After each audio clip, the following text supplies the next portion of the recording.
Opa, pessoal, tudo certo? Brasileiragem no ar para falarmos a respeito da estreia de Dorival na seleção brasileira, confronto contra a Inglaterra, um confronto muito aguardado por todos nós torcedores brasileiros, né? A gente não enfrenta uma grande seleção europeia há muito tempo e apesar dos desfalques dos dois lados, foi um jogo muito interessante. Fazia muito tempo, com exceção de Copa do Mundo, né, que eu não me sentia tão feliz em ver um jogo da seleção brasileira, especialmente no primeiro tempo. Foi um jogo de trocação e mais do que o bom resultado no final da partida, a gente traz excelentes notícias para essa sequência de trabalho do Dorival Júnior. Rumo agora a uma vitória contra a Espanha, depois teremos mais 2 amistosos e depois a Copa América. Mas o nosso objetivo principal é ganhar o Hexa lá nos Estados Unidos, Canadá e México na Copa do Mundo de 26. E a gente torce para vocês que estão assistindo esse canal e ainda se importam com a seleção brasileira, se junte a gente nesse nosso projeto de torcedor que se importa com a seleção para torcedor que se importa com a seleção. Então se inscreve no Brasileiragem, deixa o like, meta de 10 likes para esse vídeo de hoje, comenta aqui para vocês qual foi o principal destaque da seleção brasileira alternativo. Por que eu estou falando isso? Porque a gente sempre tenta trazer alguns temas diferentes a respeito da seleção brasileira, mas ao mesmo tempo não tem como negar. Não tem como a gente fugir do assunto Endrick, aqueles que para muitos é o herdeiro de Ronaldo, Ronaldinho, Neymar como protagonistas da seleção brasileira. Foi o grande destaque por conta do gol da vitória, personalidade nos poucos minutos que entrou, mas mais do que isso, antes mesmo dele entrar, a gente teve muitos destaques na partida. O jogo começou com uma trocação bem interessante, os dois times pressionando lá em cima, a seleção brasileira com um pouco mais de dificuldade, não necessariamente na saída, mas nesse sem bola. Na hora de pressionar os ingleses, o time parecia um tanto quanto desentrosado e muitas vezes a Inglaterra, que é uma seleção que está há muitos anos jogando junto e com o mesmo treinador que está ali desde 2016, eles conseguiam sair dessa pressão com mais tranquilidade e agredir a seleção brasileira, mas as principais chances ficaram do nosso lado.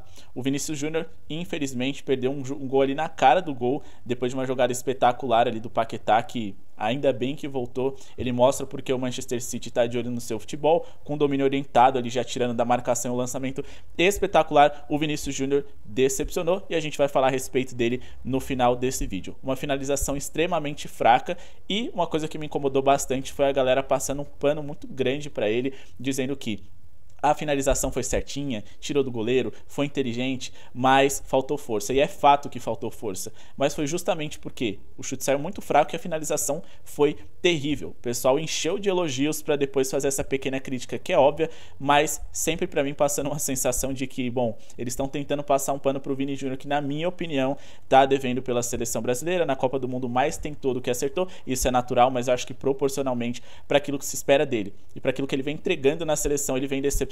Inclusive em toda a trajetória pela seleção brasileira até aqui, o Rafinha, que é muito menos jogador do que ele na minha visão, já entregou mais. Mas falando a respeito aqui desse jogo contra a Inglaterra, ainda a seleção brasileira fez um primeiro tempo muito intenso naquele estilo europeu que os torcedores tanto acreditam que é o melhor futebol do mundo, e é claro, a Inglaterra fez o mesmo. Seus jogadores são todos de lá, então esse ritmo intenso, esse futebol um pouco mais competitivo, mais rápido, de linha de raciocínio também mais veloz, mas também de muita explosão, arrancadas e piques mesmo em espaços curtos. A seleção inglesa fez aquilo que a gente esperava deles, mas eu vou dizer para vocês, ainda bem que o Harry Kane e o Saka não estavam à disposição, o Arnold também não. A gente não pode dizer que a vitória da seleção tem que ser invalidada porque a Inglaterra estava desfalcada, não. A gente tinha desfalque dos dois lados e apesar do Harry Kane muito provavelmente ao lado do Vinícius Júnior, que seria o melhor jogador envolvido nesse jogo, ou de um Neymar caso ele fosse convocado, eu acho que os desfalques mais pesados, pelo menos se a gente pegar em quantidade também,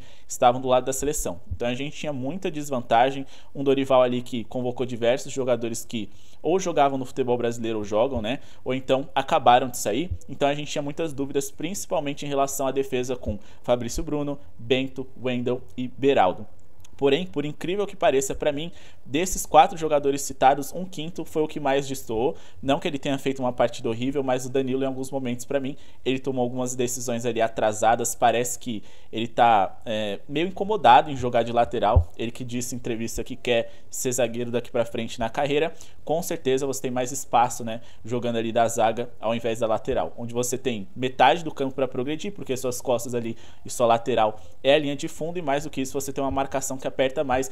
Então ele deu pequenos sustos, o Wendel também com dificuldade de alguns domínios no início, o João Gomes ali dando alguns passes um pouco atrás da linha do corpo do jogador. Então assim, alguns detalhes ali que precisam ser ajustados, mas que já foi melhorando durante a partida. Então, foi muito interessante a gente ver. Para mim, o Paquetá foi o grande destaque da seleção brasileira no primeiro tempo, e dá para dizer até que ali, o momento em que ele esteve em campo, foi substituído bem como o Rodrigo, e entraram Andreas Pereira e também o Endrick, né? Dois jogadores que foram decisivos. O Andreas Pereira jogou muito bem, entrou muito bem, e o Endrick fez o gol. E mais uma jogada na qual o Vinícius Júnior perdeu o gol na minha visão, mas não tão perdido quanto o primeiro gol. Dúvida ali em relação a se estava na posição legal na partida do Vinícius Júnior para o ataque ali no meio do campo ou não, e ele felizmente não estava impedido. E o Endrick, oportunista, acompanhando a jogada e acima de tudo atrasando a sua passada para não ficar impedido, finalizou para o gol e deu a vitória para a seleção brasileira. Eu acho que o grande ponto de destaque, na minha visão, alternativo para esse jogo foi o Bento. Poucas pessoas falaram a respeito dele, ele deu conta do recado. Ele teve uma ou duas saídas ali que, na minha visão, foram equivocadas, saídas de bola alta, né, mas nada que prejudicou o resultado da partida ou que tenha levado um grande perigo ali para a seleção brasileira. A gente também teve muitos momentos ali de bolas cruzadas na área ou depois de escanteios, alguns jogadores, principalmente o Chilwell, pegando a bola na entrada da área e tendo muita liberdade para finalizar. Ainda bem que eles não estavam calibrados e que o Bento estava ali. E mais do que isso, pensando no lado oposto, eu acho que sempre que a gente recebia a bola ali na meia-lua para frente com o João Gomes, o Bruno Guimarães e até o próprio Paquetá, a gente demorava muito para finalizar. Ou então a gente simplesmente demorava de propósito para tentar achar o passe ou uma finalização mais limpa. Eu acho que em alguns momentos ali a seleção brasileira poderia ter tentado ser mais agressiva, digamos assim. Apesar de eu ser muito fã do João Gomes, eu acho que o Dorival deveria ter entrado com o Douglas Luiz, mas ainda bem que eu me mostrei errado.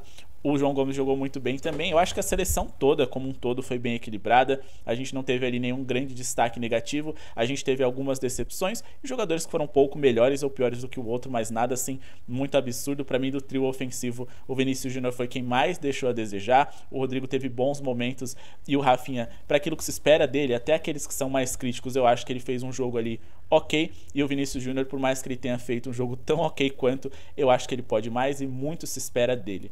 A gente não pode colocar tudo nas costas do Endrick agora. O Neymar é um jogador que a gente não sabe em que nível ele vai voltar ou se ele vai voltar com a devida importância.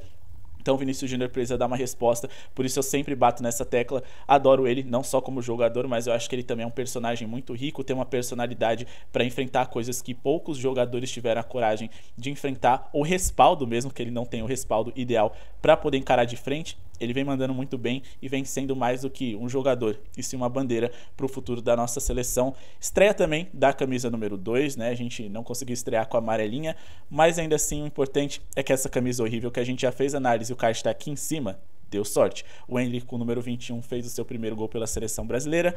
Certamente seus pais estarão orgulhosos, os torcedores do Palmeiras também. E é muito bom a gente ver uma jovem promessa surgindo e decidindo um jogo tão grande. Por mais que muitos venham dizer, pô, foi um gol fácil, ali sem goleiro praticamente. Pessoal, não importa. A gente precisa entender o contexto. Contra uma seleção que é top 2, com toda certeza, ele foi lá, decidiu e trouxe os 3 pontos ali para a seleção brasileira em um jogo no qual muitos esperavam até uma goleada. E vou dizer para vocês, eu tava com um sentimento bem pessimista. Na verdade, eu sou bem pessimista.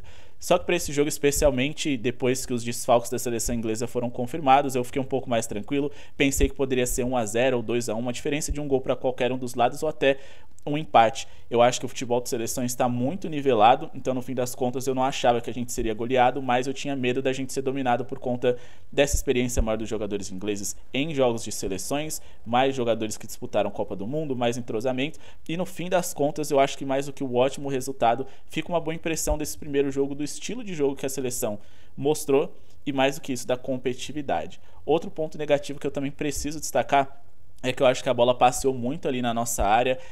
Eu talvez esteja mal acostumado e vocês podem criticar o Tite o quanto quiserem, mas a nossa seleção com ele era segura, tomava poucos gols, dá pra ver o trabalho que ele vem fazendo no Flamengo, e eu espero que isso seja ajustado. Não vou reclamar muito agora, porque a gente estava sem Casemiro, nossa dupla de zaga ali era um jogador muito jovem, um jogador que nunca jogou pela seleção, na verdade os dois nunca jogaram, e então não dá para cobrar tanto assim, mas a gente precisa fazer esse ajuste fino contra a Espanha, que acho que dá pra gente começar com o Endrick. Dá pra gente fazer um jogo um pouco mais agressivo, ofensivo, machucar eles e, mais do que isso, se aproveitar de um trio ofensivo com velocidade para poder tirar vantagem dessa Espanha que provavelmente vai querer ter a bola, vai querer jogar no nosso campo e na saída de bola a gente tem uma boa oportunidade para incomodar eles. E, bom, fica aí para mim uma crítica também ao Dorival. Eu acho que nesse momento em que ele não vai ter outra convocação para fazer, porque a próxima já vai contar para a Copa América, ele deveria ter dado um pouco mais de minutos para os nossos jogadores. Eu sei que ele queria ganhar e uma vitória era importante para aproximar o torcedor. Muito provavelmente você só está aqui